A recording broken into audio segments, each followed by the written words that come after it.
Even Floyd, like when you make yourself like we got issues over your anger, he's still the best fighter out there. Until somebody beat him, that's who he is. Do you think he should step back in the ring? I think he got to right now because the money gone. So the money's really gone? Yeah, that's what you think. It's fight, get the money, spend the money, fight. All that money? Yeah, it took been 2 years. So is it just his overhead is so high on a day-to-day, month-to-month? Like I don't even want to talk about it. Like with the lifestyle, that money's gone, trust me. Now it's like you call him, he'll be at your local hosting in a nightclub because you need that action right now. Wow. Are Floyd's comments potentially in breach of contract? He could blow the whole fight up and never fight and also have taken a cash advance on the fight he may not ever have. He's broke. I'm sorry. It's just the truth.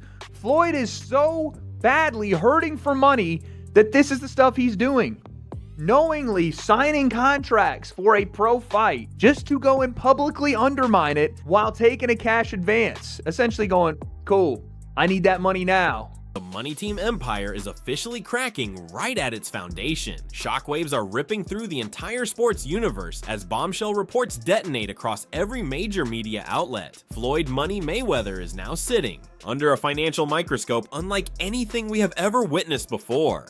Federal authorities have reportedly moved aggressively to slap a massive lien on his high-value assets, and the numbers being thrown around are absolutely jaw-dropping. We are talking about a staggering $7.3 million in unpaid taxes stretching all the way from 2018 deep into 2023. This isn't some minor being targeted by the IRS over unpaid taxes, with some of his properties and assets being held on lien until the full balance is paid off. And if not, said assets will be fully taken away. This report comes from Business Insider, but is also now being reported by Ring magazine, in which they reveal that the IRS has filed a lien versus Mayweather in Las Vegas, currently putting a hold on Mayweather's Vegas property due to unpaid taxes stemming from 2018 and 2023 that have now ballooned to $7.3 million. Let's make this crystal clear right now. This situation is nowhere near a rumor or some wild internet exaggeration spinning out of control. This is high stakes, real world reality hitting hard. We are watching direct, aggressive action from federal authorities who have stepped in boldly to lock down assets tied to Mayweather's name right in the heart of glittering Las Vegas. These properties, the shining symbols of his legendary wealth, are currently being held hostage as leverage until that brutal $7.3 million debt gets fully cleared. If Floyd doesn't settle this balance fast, he faces the ultimate humiliation. These legendary properties could be seized completely. Rematch? You think he actually wants? Absolutely. You think he wants a rematch? Look, another reason why he's crawled out of his rock, he needs money. You think he needs money? Absolutely. He's always flossy. It's absolutely, he needs money. You think he's going Once broke? Again, come on. Fighters like that always go broke. He's always spending, so I guess. Absolutely. Look, he's not fighting anymore, so that big money's not coming in. Look at what happened to Mike Tyson. He made what, $500 million? Right. You think you can spend $500 million overnight? Absolutely. What makes the timing of this hit feel like a scripted Hollywood nightmare is that it's happening at the exact second Floyd is already under fire for his recent business maneuvers. While the entire boxing world is buzzing wildly about a potential blockbuster rematch with his greatest rival, Manny Pacquiao, this tax bombshell adds a heavy layer of desperation to the entire narrative. Fans everywhere are starting to whisper the same question: is Floyd chasing these fights because he genuinely wants to, or because he absolutely has to? Mayweather's broke. I said, no. He's like, no, really. Mayweather's broke. Now, I don't know if it's true. Right. This is what this guy told me. I'm like, how could he be broke? He's like, yo, he spends like crazy. Yeah. Spends like I crazy. mean, it only could go but so long. I mean, and you're not fighting. Yeah. Because I don't see Mayweather even doing any goofy shit like that. But you would think that your investments would continue to grow. Right. As long as you keep your... Here is exactly where the plot thickens dramatically and things get legally dangerous fast. Publicly, Floyd has been downplaying the Pacquiao rematch hard, calling it nothing more than a casual fun exhibition. But behind the curtains, the whispers are getting louder, darker, and way more disturbing. Inside reports strongly suggest that Floyd may have actually inked a real contract for a full-scale professional sanctioned fight. If he tries to pivot back to an exhibition now, he could be walking straight into a brutal legal minefield for breach of contract. But wait, it gets even more shocking. There are explosive allegations circulating that Floyd reportedly used that very fight contract as collateral to secure a match. What's his feeling? But he signed a real fight. So it's for sure. Yes, the contract that we signed is a real fight. Real fight. Okay. Yeah, because I know he said. I want to fight an exhibition. No exhibition. It's either real fight or nothing. Yeah, it's a real fight. Yeah. Is Fear still in Las Vegas? That's the contract that he signed. I mean, Yeah. Okay, so it's still happening then. he has to remember that. But it's still on. It's still happening. Oh yeah, we did sign the contract already, so there's no reason why. Why wouldn't? Why wouldn't? Yeah. Bad news doesn't even begin to stop at the IRS or the fight contracts. The Mayweather brand is taking devastating hits at the street level too. Reports are surfacing rapidly that several gyms tied to Floyd have suddenly slammed their doors completely shut. The reason? Allegations of unpaid rent and even more. Heartbreaking, badly delayed wages for the hard-working everyday staff. It has been described as a total collapse of stability, with employees reportedly walking out angrily after months of empty promises and zero paychecks. But here is the absolute kicker that has the boxing world frozen in a trance. Word is spreading that Manny Pacquiao himself stepped in and personally purchased one of those failing gym locations. He didn't just buy it, he rebranded it boldly, effectively planting his flag deep in Floyd's territory while Floyd's own business operations were crumbling. Says that he suffered enormous financial harm and is missing at least $340 million from a reported $1.2 billion that he actually earned in his professional fight career. Oh my goodness. 340? Who I got to swing on? I mean, For that? Ocho, that's in addition. So he's reporting that they boosted, however they did it, 340, but he earned 1.2. So that's 1.5. The circle of people demanding real answers is growing dangerously by the hour. We aren't just talking about the taxman anymore by any stretch. We're talking about disgruntled business partners, terrified investors, and aggressive legal teams all circling the Mayweather camp simultaneously. For a man who has spent 2 full decades meticulously crafting a public image of absolute financial dominance, total empire control, and that signature hard work dedication brand, these developments are a direct strike straight to his soul. His untouchable reputation as the king of the money team is now under a level of scrutiny. I boxed everybody, and it's so crazy. Like, I had a lot of great days, I had a lot of bad days in the gym. But I tell them I never have bad paydays. Dimitri Salita told me a story that one time a known heavyweight challenged you. You told Leonard to go get your bag and you dropped him with the body shot. In a boxing gym, it don't count. You can have good days, you can have bad days. A lot of times guys do good in the gym. They be happy. They feel like if you done good with Floyd Mayweather in the gym, oh, I want a world title. Well, you got to really look at this now. Slow down. You go home to an apartment. I go home to a palace. There's a difference. Now, Floyd. When you say your name, when they say these fighters' names, they say thousands and millions. When you say Perhaps the most telling part of this entire unfolding drama is the deafening silence pouring out of Floyd and his legal team. No denials, no press conferences, no fiery rebuttals, just a haunting void that is being rapidly filled by wild speculation and growing public concern. This isn't a simple little case that can be brushed away with a flashy Instagram post showcasing diamond jewelry. This involves multiple overlapping and incredibly complicated legal factors that are still actively unfolding in real time. Whether Floyd can quietly settle this behind closed doors, or whether this escalates into the biggest legal and financial war of his entire life remains completely unknown. IRS, how much does he owe? It's in the $20+ million range. It's a lot of money, man. But it's not something that he's been, it's not like deception. No. It's just neglect to pay. Neglect. And it's also like, I think, and there is like a truth to this, he makes so much money that there's probably a point when they're like, hey, it's time to pay your taxes. And you go like, all right, here's a check for $25 million. That's an incredible amount of money. And then they go, that's true, but you owe 50 more. And he's just like, That can't be right. I've given you $25 million. Yeah, he's bought over 100 luxury cars from the same dealer and always pays in cash. He has $15 million worth of cars.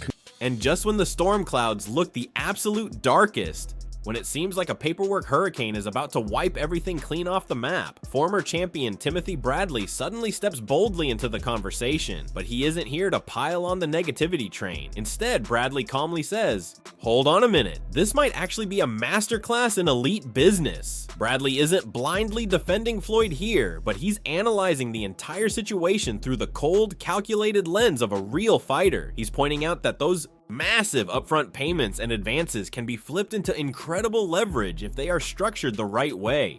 Bradley's theory, if Floyd secured the bag up front and locked that money down tight, then shifting the fight from a professional war to an Mayweather did that. But you can. You can put a non-refundable attachment on this and be like, all right, hey, I need an advancement for training. I need $3-4 million or whatever for training expenses. And if they agree to say yeah, and he put in a contract that is non-refundable, it's free money. Bradley is essentially suggesting boldly that Floyd Mayweather is still playing 4D chess while everyone else is barely playing checkers.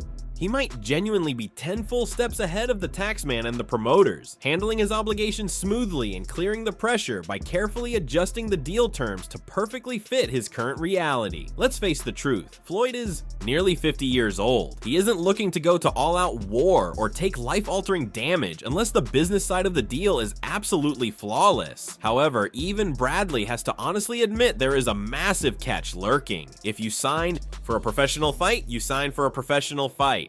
You can't just rewrite the script halfway through the movie without basically free money.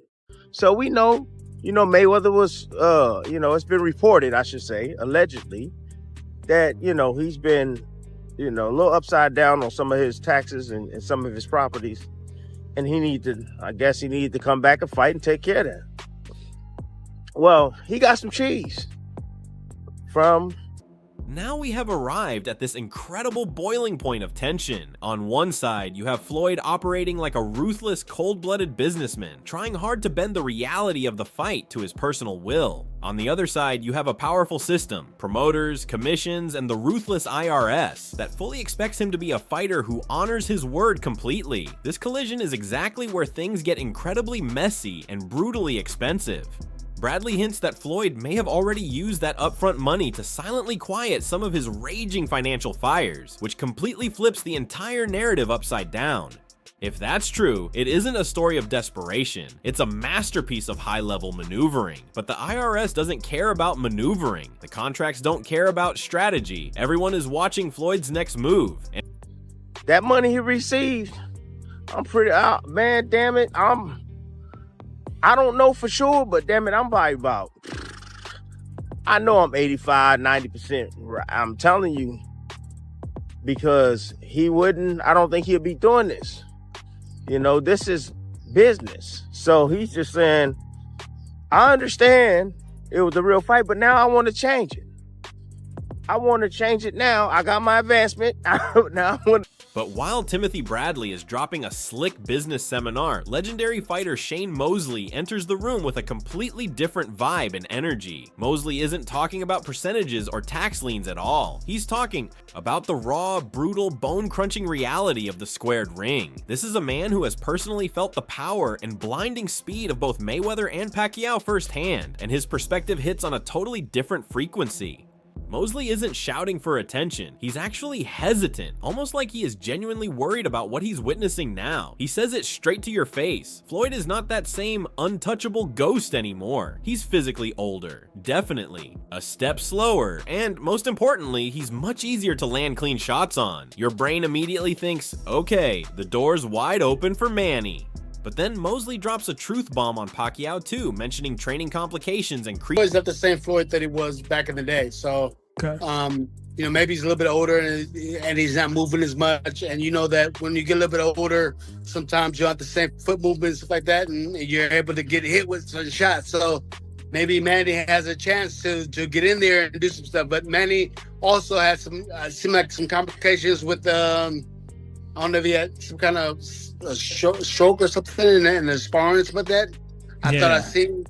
So I mean, there's stuff going on with him too as well. So, you know. Mosley's breakdown of their fighting styles is an absolute masterclass to behold. He reminds us perfectly why this matchup was always considered the ultimate puzzle. Manny Pacquiao is a violent whirlwind of chaos, relentless volume, and unstoppable pressure that simply never stops coming. Floyd Mayweather is the human computer, the guy who does complex math problems in his head, while leather punches are flying past his face. Mosley famously said Floyd was the harder person to fight, but Manny was the harder person to get hit by. Cleanly, one man breaks your spirit slowly, the other breaks your ribs instantly. When Mosley talks about the magical moment he actually hurt Floyd years ago, you can still hear that haunting what if lingering in his voice. In Mayweather's world, you get exactly one chance, one tiny window of opportunity, and if you miss he slams it shut forever. But now, with slower reactions and less— It was Manny Pacquiao, but the most difficult was Mayweather. Okay. As far as, you know, his IQ. He had a better IQ, but Manny had a harder working, you know, repetition where he'll come at you. He's working hard. He's trying to get you. Whereas Mayweather is more technical. And with margin for error, this rematch feels like a completely different beast. It isn't about who they were back in 2015.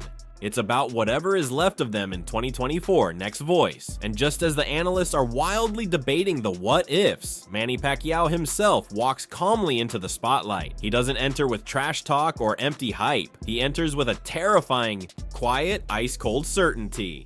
Manny starts off by talking about his faith, his deep humility, and his iron discipline, and you start thinking he's just being his usual polite, gentle self. And then, boom, he drops the absolute hammer. Manny essentially declares the contracts are signed, it's a real fight. He took the advance, so why are we even discussing exhibitions? It is the cleanest, most surgically effective pressure you could ever possibly apply. As a boxer, I don't need somebody to push me to work hard, work more, but I did. I always put that in my mind when I'm in training. I have to do extra mile to get curves. That right there is exactly what makes him so dangerous in this moment. You simply cannot argue with a man who isn't getting emotional. While Floyd is reportedly busy navigating tax liens and gym closures, Manny is locked in the gym, crushing 30+ rounds of training every single day. He's preparing for an actual war, not a glamorous photo shoot. The contrast is absolutely deafening to witness. On one side, you have a man trying to pivot, negotiate, and protect his fragile business interests. On the other, you have a man boldly saying, I am a fighter and I am coming to fight. This has shifted dramatically from a battle of bank accounts to a pure battle of commitment. Manny Pacquiao is making it crystal clear to the entire world. He is fully ready to honor the promise, and he's patiently waiting to see if Floyd really is too.